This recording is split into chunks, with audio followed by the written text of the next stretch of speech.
थोड़ा सा मैं आपको नॉलेज दूंगा कि एनालिसिस क्यों जरूरी है स्टॉक मार्केट में ट्रेड लेने से पहले।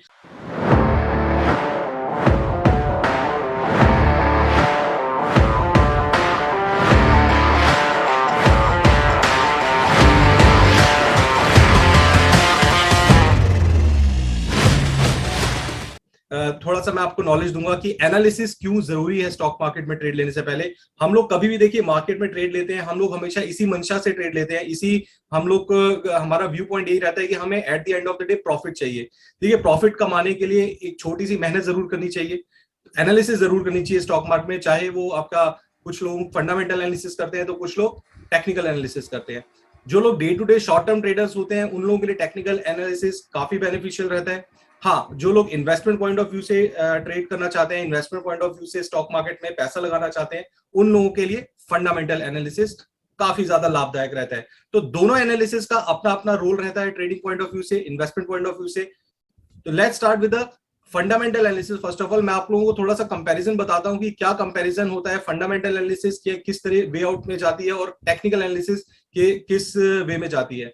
तो starting with the fundamental analysis. मैं ज्यादा इसको मतलब डिटेल में नहीं जाऊंगा fundamental, I just give you the brief idea about the fundamental कि बेसिकली फंडामेंटल एनालिसिस हम कब करते हैं और उसकी क्या जरूरत होती है स्टॉक मार्केट में। Fundamental analysis utilises the quantitative data such as the income statement, balance sheet and the statement of cash flows and qualitative information।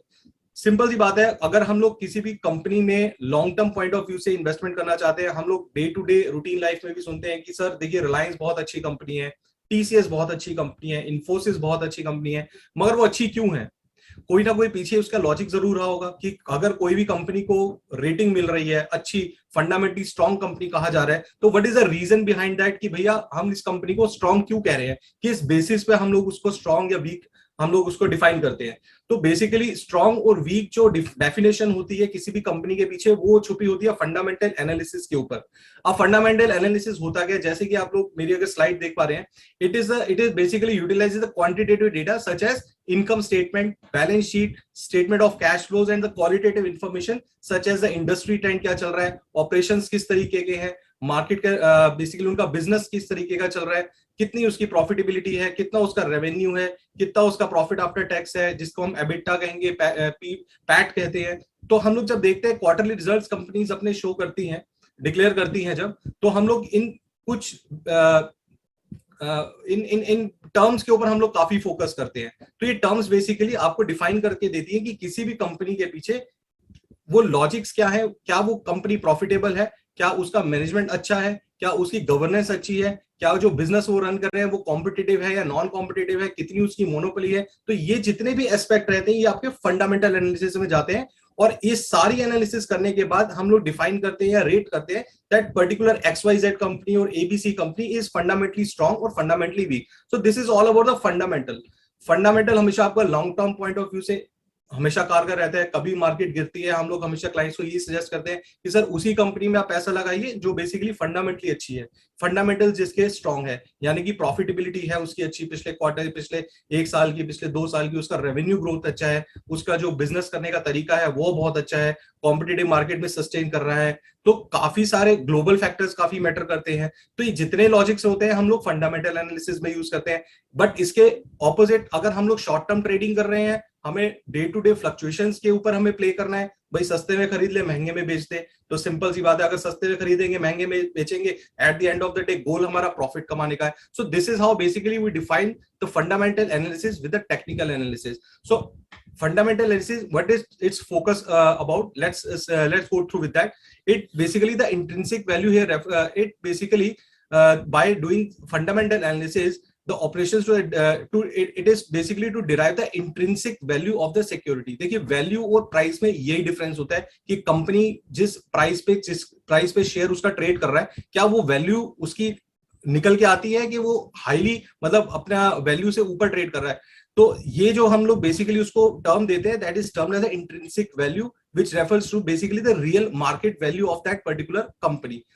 Now fundamental जो स्टडीज होती है basically the fundamental studies, the intrinsic value अगर वो ज्यादा होती है, the intrinsic value which if greater than the market price, the security is considered to be the undervalued. अगर वो मार्केट प्राइस से कम है उसकी वैल्यूएशन, तो हम लोग कहते हैं वो अंडर वैल्यूड है। अगर वो मार्केट प्राइस से ज्यादा है तो हम लोग उसको कहेंगे ओवर वैल्यूड है। So all fundamental analysis is all about the long term investment. Now coming to the technical analysis which is basically जो आज का हमारा रहेगा, हमारा जो फोकस रहेगा वो रहेगा टेक्निकल एनालिसिस पे।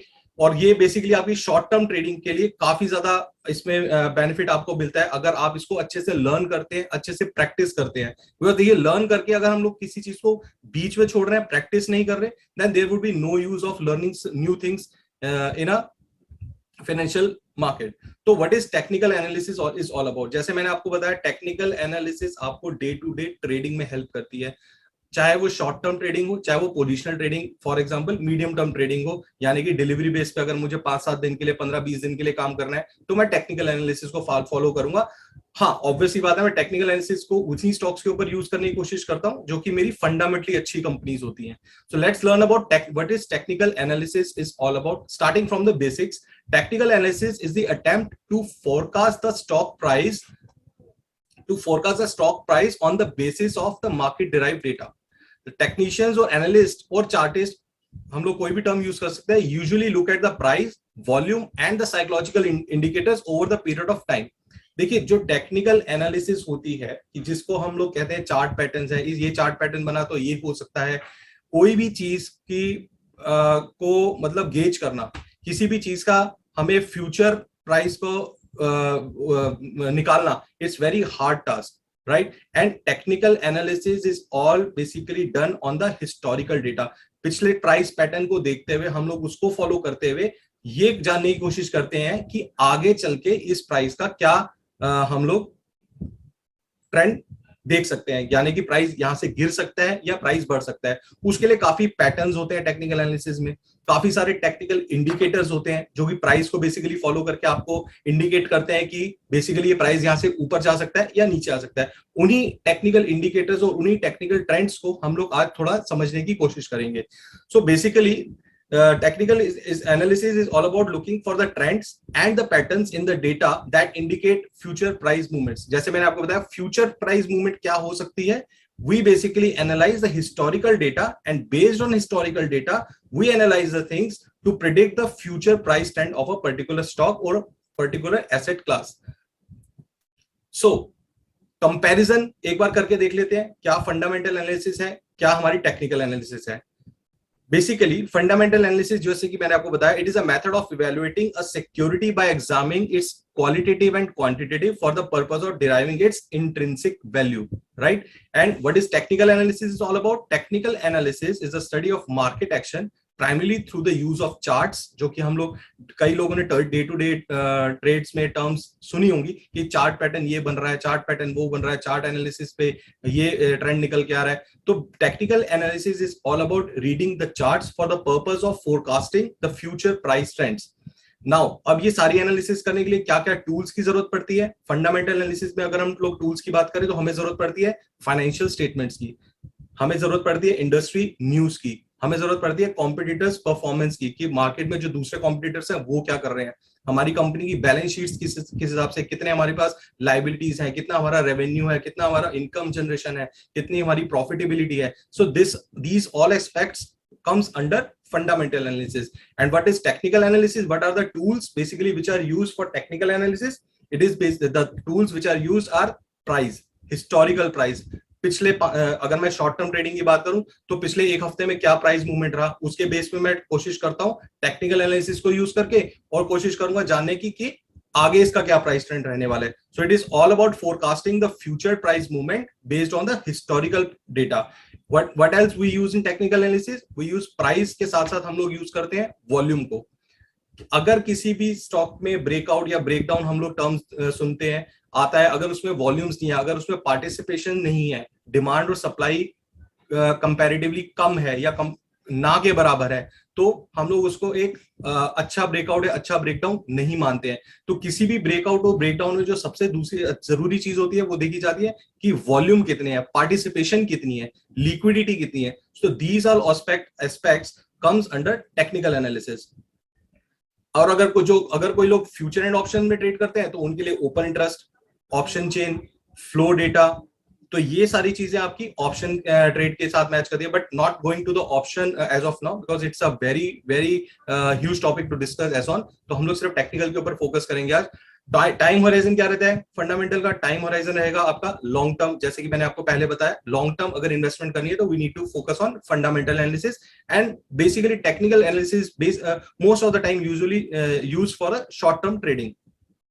फंक्शन रहता है फंडामेंटल एनालिसिस का इन्वेस्टिंग पॉइंट ऑफ व्यू से, बट आपका जो टेक्निकल जो हमारी एनालिसिस यूज होती है वो होती है हमारी ट्रेडिंग पॉइंट ऑफ व्यू से।